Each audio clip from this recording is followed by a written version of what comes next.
Rappler, your articles are rife with innuendos and pregnant with falsity.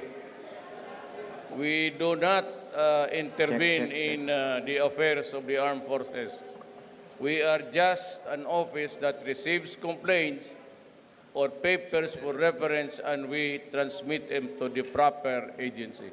We do not get any money. We are not interested in that. Para sa alaman ninyo, you can stop your suspicious mind from roaming somewhere else. But since you are a fake news outlet, then I am not surprised that your articles are also fake. We can debate now. Tell me where is our lies, and I'll tell you where are yours. Anybody? Okay. First question po Kasi for Pia Ranyada of Rappler. I am asking you, where are your sense of values going? Sir, earlier in your speech, you said that the issue on the SEC ruling against Rappler is not an issue of press freedom. But at the same time, during your speech, you were giving comments about the media and about Rappler and Inquirer na sumosobra na kami. So what does that mean, sir? You say that it's not an attack on media, but you also have attacks on media in your own speech. Let me give you an decision. example. Huwag na tayong lumayo. Your inquisitive mind goes beyond its normal proportions. Bong, ayun na. You know, I just tingnan ninyo yung a daily dose of your medicine.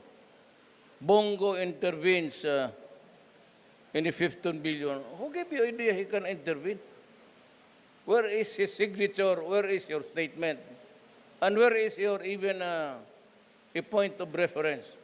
Dumadata, ang dami talaga sa akin. But look at, alam mo, hindi ako magyabang, pero bilyonaryo to. Sa totoo lang. Punta kayo Davao, tanongin niyo kung sino yan. Uy, itong mga ganito. It seems to appear na intervening because of what? Money? The things that you are telling it never happened. Pag magtanggap kami na gano'n, ipasa namin doon sa proper, if it's Justice Department, it goes to the Justice Department. If the subject matter here is about transportation, it goes to Tugade. Sir, first of all, you're digressing from the question. Secondly, we also got SAP Bongo's side. Before... Even if I do or I do not know that, tingnan mo yung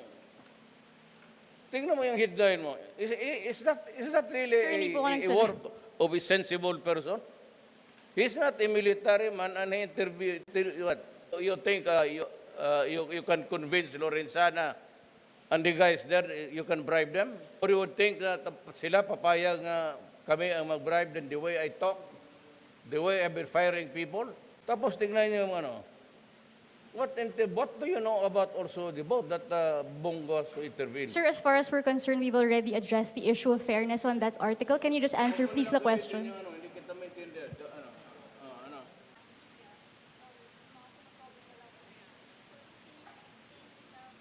I am now explaining even with your article. Find a way na masabi ka nagtotoo, nag-intervene kami. I'll give it to you. And if you can find, I will ask Bong to resign tomorrow. Tonight. Let me know tomorrow and I will fire him. If he did intervene, even for one word. Kasi kayo, tingnan ninyo yung mga article ninyo. Maligaya kayo yung gawain nyo sa kapwa-tao ninyo yan araw-araw. Just because you have the power of, press freedom. The issue here is not press freedom. The way your masters, the elite, yung may-ari niyan, and you are not even constitutionally allowed to go into the media. With the pretext of yung repository. What kind of a salam is that? Walang technicality. The Constitution does not really allow your company, of which you are a worker of that company. You are a Filipino who has allowed to abuse our country. And you are an active participant of that. Ayan ang mahirap. In the name of the Holy Grail of press freedom. Thank Yan you. ang totoo talaga yan. I- Sumobra kayo. Pati ako, you're not only throwing toilet paper, you're throwing shit at us. Ay, sir, good evening Sumobra po. kayo. Oh, talaga.